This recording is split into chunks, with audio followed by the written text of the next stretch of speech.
देश के किसानों को एक अलग पहचान दिलाने के लिए प्रमुख एग्री मीडिया हाउस कृषि जागरण द्वारा the millennium farmer of India awards 2024 का 1 से 3 दिसंबर तक पूसा नई दिल्ली में भव्य आयोजन किया गया, जिसे महिंद्रा ट्रैक्टर्स ने स्पॉन्सर तो वहीं ICAR द्वारा सह आयोजित किया गया। इस अवार्ड शो में देश भर की 80 से ज्यादा कंपनियों ने हिस्सा लिया। कंपनियों ने अपने उत्पाद की जानकारी किसानों तक पहुंचाने के लिए MFOI अवार्ड्स 2024 के इस कार्यक्रम में अपने स्टॉल भी लगाए। वहीं इस 3 दिवसीय कार्यक्रम में पूर्व गृह राज्य मंत्री अजय मिश्रा, मत्स्य पालन, पशुपालन और डेयरी मंत्री पुरुषोत्तम रूपाला, केंद्रीय कृषि एवं किसान कल्याण राज्य मंत्री भागीरथ चौधरी, मत्स्य पालन, पशुपालन और डेयरी राज्य मंत्री SP सिंह बघेल, नीति आयोग के सदस्य प्रोफेसर रमेश चंद और केंद्रीय सड़क परिवहन एवं राजमार्ग मंत्री नितिन गडकरी ने किसानों को संबोधित कर कार्यक्रम की शोभा बढ़ाई।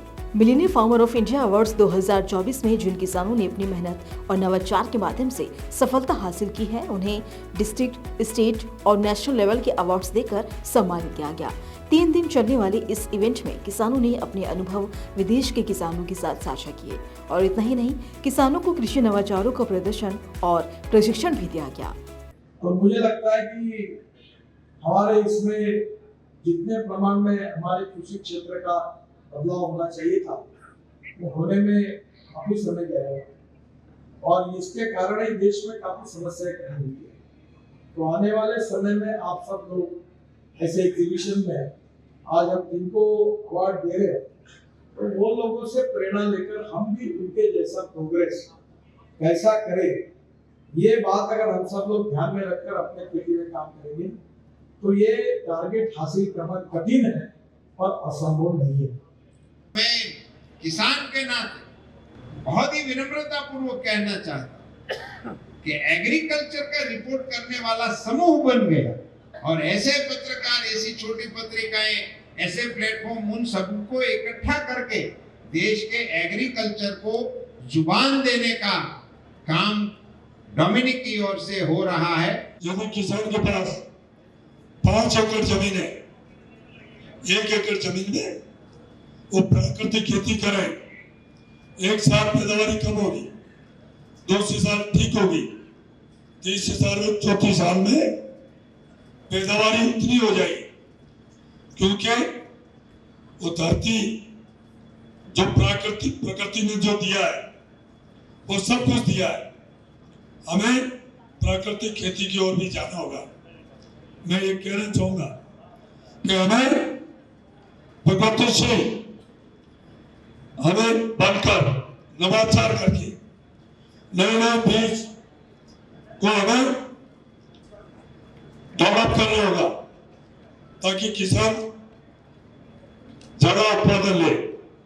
खेती बहुत रिस्की है, फिर प्रधानमंत्री जी के दिल के बहुत जो करीब सपना है कि किसानों की आय को दुगना किया जाए, वो होगी परंपरागत खेती से हटकर उन्नत किस्म की खेती करने, जिसके किसान यहाँ पर बैठे हैं। ये ऑर्गेनिक फार्मिंग वाले होंगे या नेचुरल फार्मिंग वाले होंगे,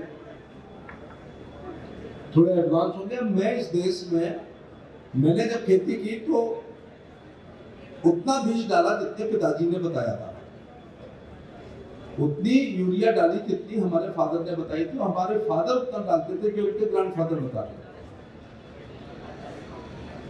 तो हमें कृषि वैज्ञानिकों की बात माननी चाहिए।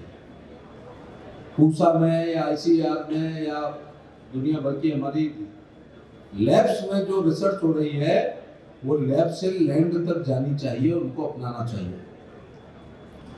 जो देश में जो 2014 से चल रहा है मेक इन इंडिया, तो इसका ये नहीं कि मेक इन इंडिया का सिर्फ उद्योगों के लिए है। हम अपना भी उत्पादन बढ़ा के देश को आत्मनिर्भर, स्वावलंबी भारत बनाने का जो प्रयास चल रहा है, उसमें कृषि क्षेत्र भी बहुत आगे जाना चाहिए। हम सब जानते हैं, कई लोगों को जानकारी है कि हम पहले कृषि प्रधान देश होने के बावजूद भी ये देश में 18 करोड़ हेक्टेयर से अधिक जमीन, उपजाऊ जमीन है, भूमि है, और कृषि प्रधान देश, ये सब होते हुए भी हम विदेशों से अनाज, गेहूं तक, दाल तक लाया करते हैं। आज भी ऑयल शील्ड हमको बायोटिक लेना ही पड़ता है। इसकी जरूरत हमारे देश में पूरी करना है, ये हम किसानों पर निर्भर है। आपको याद होगा कि 2019 में भारत सरकार ने एक बहुत प्रभावशाली कदम उठाया था। सहकारिता मंत्रालय का पहली बार 2019 में भारत सरकार में गठन किया गया और श्रीमान अमित शाह जी को माननीय प्रधानमंत्री जी ने सहकारिता मंत्रालय का भी भार दिया था। चूंकि सहकारिता क्षेत्र की बहुत बड़ी भूमिका कृषि सहायक के रूप में है और ये हमारे लिए कोई नई बात नहीं है। इस देश में सहकारिता का बीज हमारे डीएनए में है और सैकड़ों वर्ष से हम सहकारिता का उपयोग अपने जीवन स्तर को बदलने में करते रहे। ट्यूबवेल लगाने के लिए 30 लाख कहीं लगता है, कहीं 10,000 लगता है, तो उसमें भी आप देखिए कि जहां पानी की कमी है 80% तक सब्सिडी जो किसान ड्रिप की ओर जाना चाहें, स्प्रिंकल की ओर जाना चाहें, ठीक है, सब्सिडी मिलने में हम सब जानते हैं कि एक लीकेज का सिस्टम भी डेवलप हो जाता है, लेकिन सरकार की ओर से उसमें सपोर्ट देने के लिए कि आप इसकी ओर जाएं। फिर हॉर्टिकल्चर को बढ़ावा देने के लिए किस तरह से उसको करने के लिए, और पिछले कुछ सालों में जो एग्रीकल्चर की इंफ्रास्ट्रक्चर को इम्प्रूव करने के लिए 1 लाख करोड़ रुपए तक इन्वेस्टमेंट कराने के लिए जो सरकार ने अट्रैक्ट किया कि इसमें लोगों को अट्रैक्ट करें। हमारे देश में नकली खाद, नकली बीज, नकली पेस्टिसाइड एक पैरेलल इंडस्ट्री बन चुकी है। आप सोचिए जब किसान को इस किस्म के एग्री इनपुट मिलेंगे तो उसका क्या हाल होगा। रोज अखबार में खबर आती है 2007 में जब सेक्रेटरी एग्रीकल्चर पीके बसु साहब थे तब मैंने ऑल इंडिया का आरटीआई में डाटा पर स्टेट का निकाल के उनको दिया था कि किस स्टेट में कितनी फैक्ट्रियां हैं, कितने सैंपल लिए गए, कितने पास है, कितने फेल है। उन्होंने कहा आपने मुझे डाटा दिया है, मैं देखता हूँ क्या होता है, लेकिन कुछ नहीं हुआ। आज भी हमारा किसान गरीब है। आज पॉलिसी बनती है, उसका फायदा बड़े किसानों को मिलता है। आज जीएसटी 18%, ड्रोन को हम प्रमोट करना चाहते हैं, जीएसटी 18%, पेस्टिसाइड पर 18%, नकली वालों को और मुनाफा मिलता है। ये कोई लग्जरी का आइटम नहीं है, हमारे किसान को कोई मोड वेट का बेनिफिट नहीं मिलता।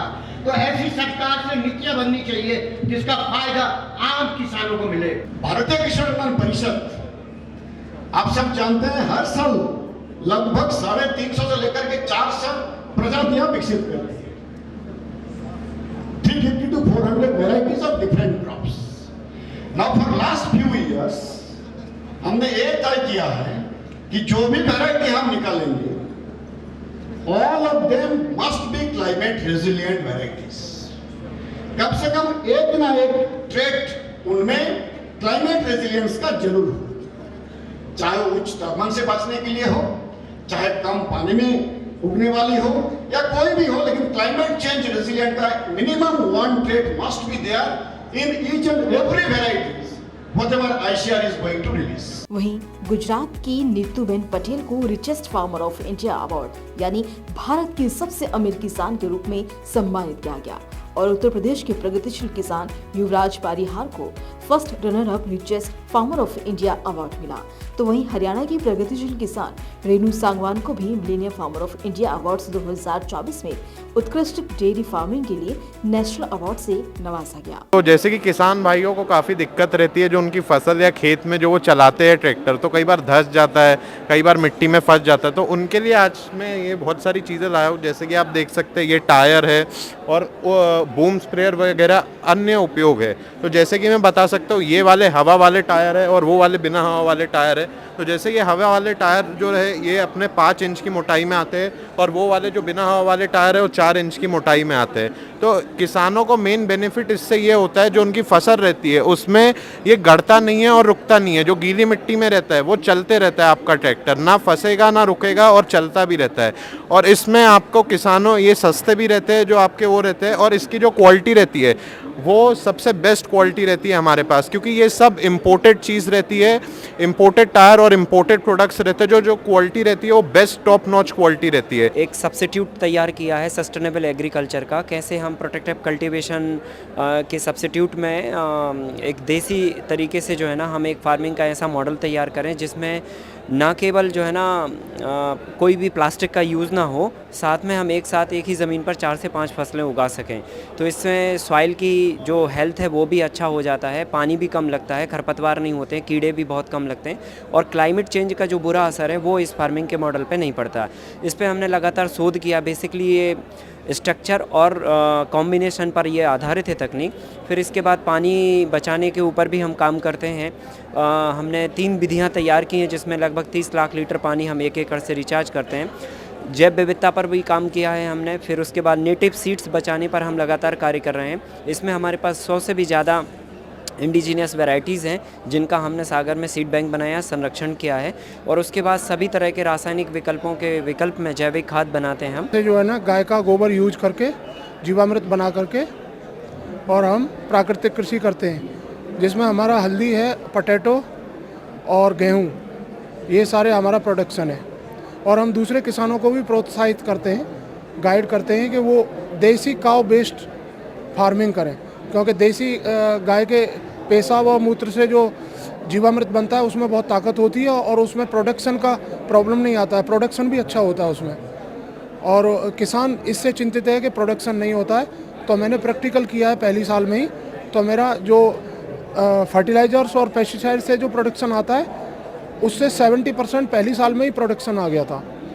तो अगर हम 3 साल कंटिन्यूस जो है ना प्राकृतिक कृषि देसी का बेस्ड करते हैं तो हम जो जहरीली जो खेती की जा रही है उसके इक्विवेलेंट हमारा प्रोडक्शन आ जाएगा और वो समस्या का समाधान हो जाएगा। फिर गौरतलब है कि millennium farmer of India awards की शुरुआत कृषि जागरण के संस्थापक और प्रधान संपादक मिस्टर एमसी डोमिनिक और कृषि जागरण के प्रबंध निदेशक मिसेस शनी डोमिनिक की दूरदर्शी सोच से हुई है। MFI अवार्ड्स का मुख्य उद्देश्य ये है कि किसानों को सम्मान मिले, उनके योगदान को उजागर किया जाए, उनके द्वारा किए गए नवाचारों और सफलता की कहानियों को जनता तक पहुँचाया जाए।